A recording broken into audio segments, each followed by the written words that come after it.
like my life is so,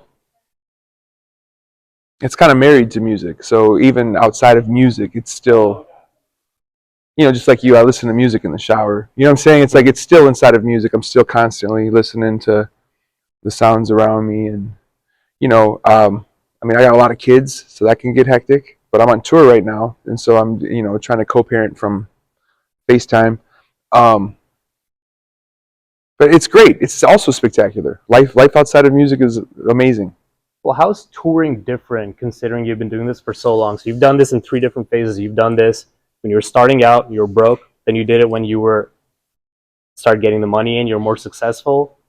And now, as pretty much, I guess it'd be fair to call you a veteran almost. You've been doing this like for almost 25 years. So what are the differences between those 3 phases?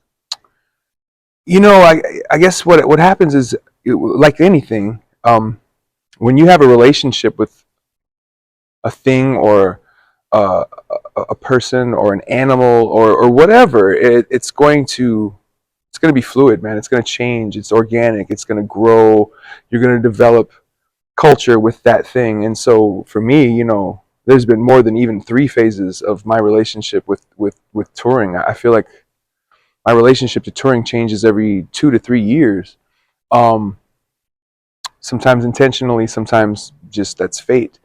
Right now, I feel like you call this veterans, or maybe, I've heard people say, well, you're slowly reaching into that space of almost like a legacy, not because we're legendary by any means, but because we've been doing this for so long that there's a relationship there that even people have with this length of time. You know what I'm saying? And just knowing that and being aware of that alone is, super humbling. And to me, that is now almost like the gift is now that we get to still continue to do this. I would always joke and be like, we haven't been fired yet, right? But I don't even know if I can make that joke anymore, because I don't even know, maybe we were fired and we just ignored it. You know what I'm saying? It's just like I don't really know how to wrap my head around the whole thing. When I was younger, bro, touring was just a matter of like adventure, going to see what's out there, because you didn't know how long you were going to get to do it for. You didn't know if you were ever going to be able to do it again. This might be the only tour you ever go on, or the last tour you get to do. And so you're just trying to consume as much as possible.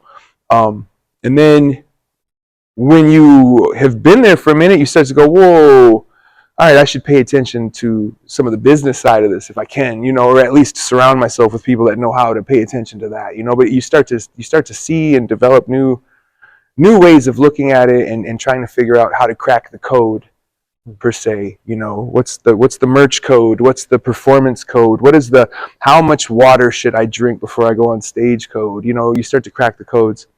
Now we do it because we realize that there's nothing that we enjoy more than doing it. It's like, obviously, if it wasn't financially sustainable, I probably would have already pivoted to go drive a truck or some shit, right? But because we're able to still do this and cut out that space that allows us to do it, now why would you stop? You know what I mean? It's like, why? So now it's like I said, I used to joke like, well, I haven't been fired yet, and now the joke is turned on me. Now it's just kind of like, let's go.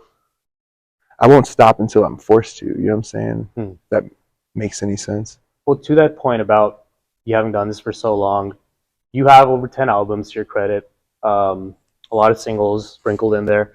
How do you go about curating your set list right now? Because I'm sure you take into account the fact that people come in here hoping for some fan favorites, and you have all this new music coming out. And then I'm sure there's songs that you might feel people missed out on that you want to kind of bring their attention back to and be like, yo, like, we want to put that into our set as well because we think this is really dope, and maybe you guys didn't immediately catch on to it. Sure. Thank you for asking that. It's a good question. There's lots of songs like that where we didn't know that people would like that one. We knew we liked it, but you don't find out till a decade later that other people care about that song. And that happens all the time, and we try to stay conscious of that when planning our sets.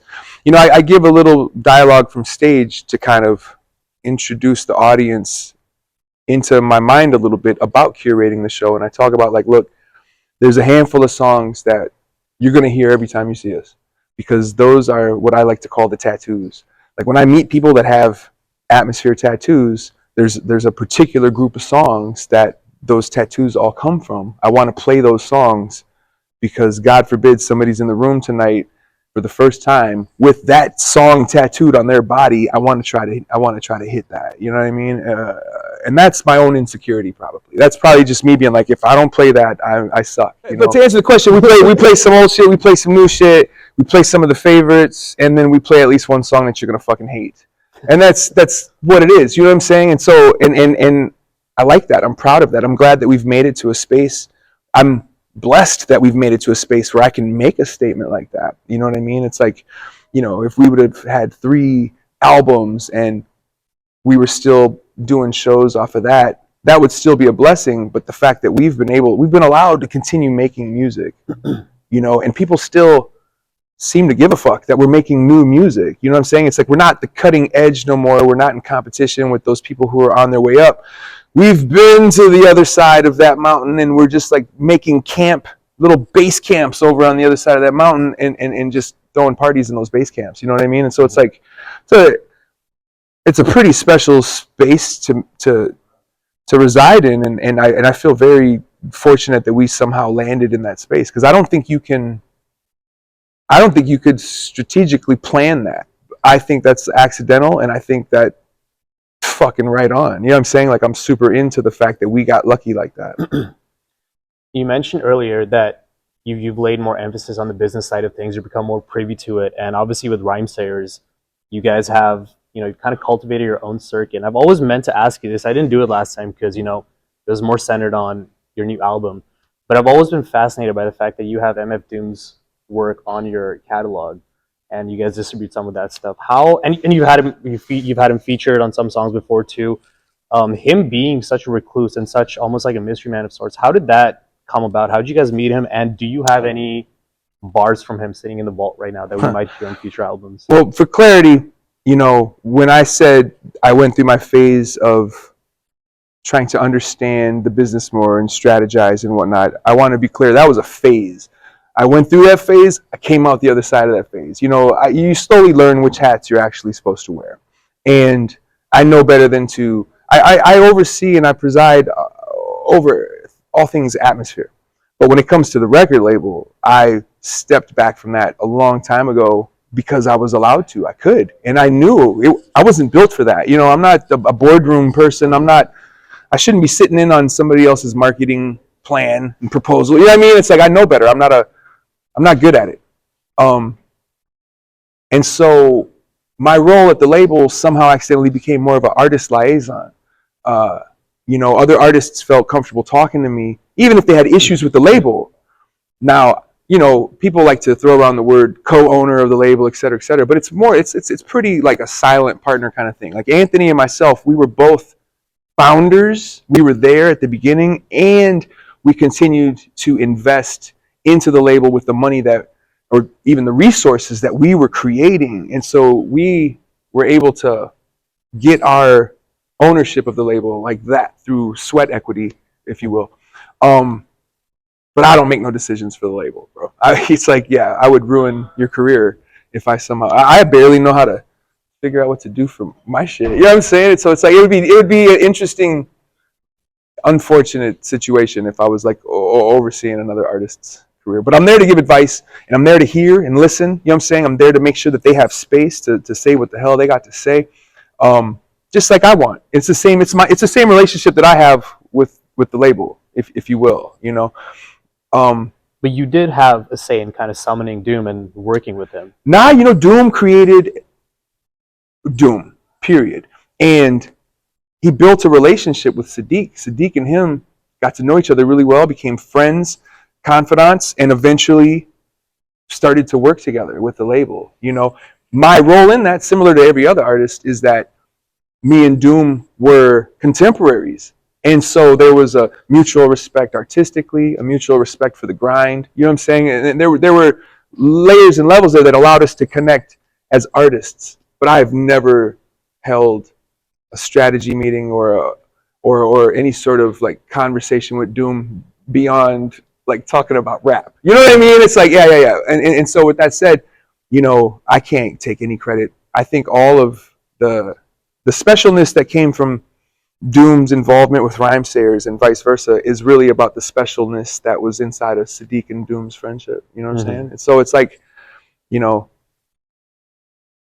I think even that is a matter of, there's no, again, you can't plan for that kind of stuff. You can't strategically be like, I'm going to do this and this and this so that I could obtain that goal. These are the types of things that occur just in the organic path of doing this for as long as we've been doing it, you know.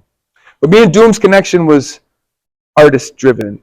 You know, we would play shows together. We'd have shows together or discuss music being made. But I think it came from the fact, I mean, obviously my love for him came all the way from when I was young, and he busted into the gas face, and suddenly I was like, this is an amazing rapper. And then that first record that they put out, that Electra joint, you know, I remember getting promos in the record pool for like the Peach Fuzz remix and all the stuff they were doing. I was like, these guys are ahead of what the new school was doing. You know what I'm saying? It's like the new school was there. You've seen it.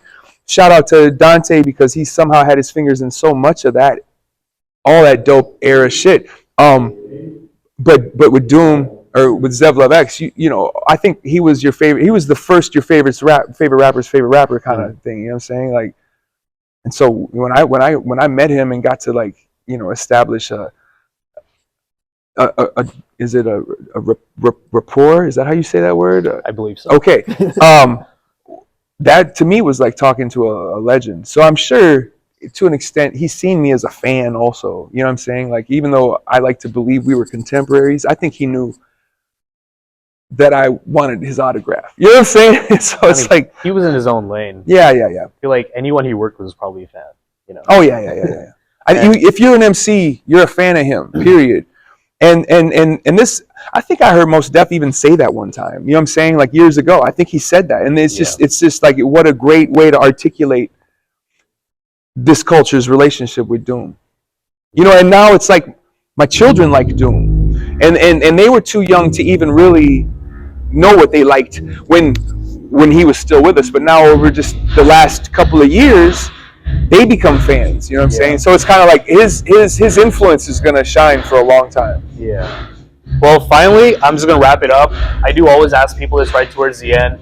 Is there anyone you recommend your fans or our readers to listen to? Anyone in the news? Anyone you've even discovered? Doesn't have to be new. That's super easy to answer, because I've got some friends with me on this tour, and the reason I tend to bring friends on tour is because I'm like, hey, I want people to hear this. Well, here's the platform I can use, but also any opportunity I can. I'm gonna say, I think Hebel is an artist that people should check out, and I think No Fun people should check out. I think that that these artists, they're very different from each other, but they're both doing really, you know, shit that interests me a lot. You know what I'm saying? And it's like, and I'm old. It's hard to impress me.